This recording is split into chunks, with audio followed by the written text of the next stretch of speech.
Well, welcome to day 3 of my Eula calendar.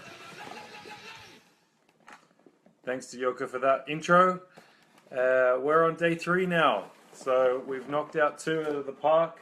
If you remember, first was the sourdough beer from Wild Beer, and then after that was the blonde ale from Agaya.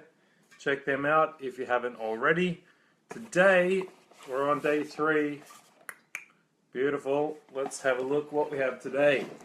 Now, I'm well aware for a lot of you, you're realizing it is not even 11 o'clock in the morning and you're drinking a beer.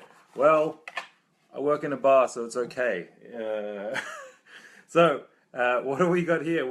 This is from Cap Nordic Brewing. This is called Rude Boy.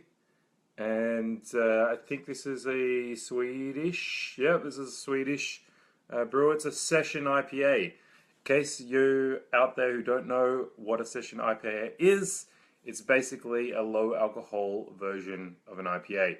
Typically IPAs are above 5%, so you can't get that at the regular shop down here in Norway. And so they've made cheaper and lighter versions of it. Typically, I'm not a big fan of session IPAs because they tend to compromise a little bit, but I have been proved wrong. So here we go. We're going to try this one and see how it goes.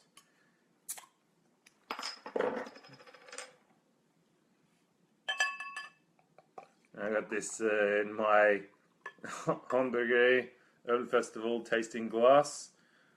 It's got some nice color. It's quite some nice clarity to it.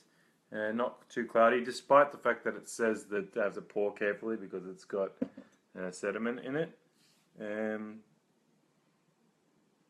It's got a nice hoppy aroma. I think they used citra hops in this. You can kind of smell that citra hops smell right off the get-go. And so I'll give it a try.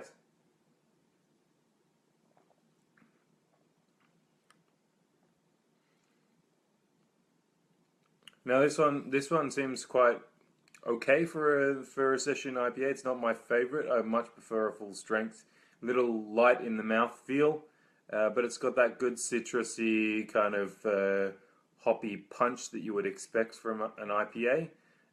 But it doesn't seem to have the guts to it that I would really like out of an IPA. So I've decided I'm going to start giving these beers ratings. I think I'm going to give it out of 5, and I'm probably, if I think about this, I'm probably going to give this a 2.5 out of 5. It's not a terrible beer, but it's not by far the best thing I've ever tasted. So that was the Rude Boy from the Cap Brewers. If you're interested, you can check that one out. And join me tomorrow for day 4. I have no idea what's going to be in this one. I've been surprised so far, so this is a really good experience for me, tasting a lot of beer. So join me for another beer tomorrow. Cheers, and we'll see you tomorrow.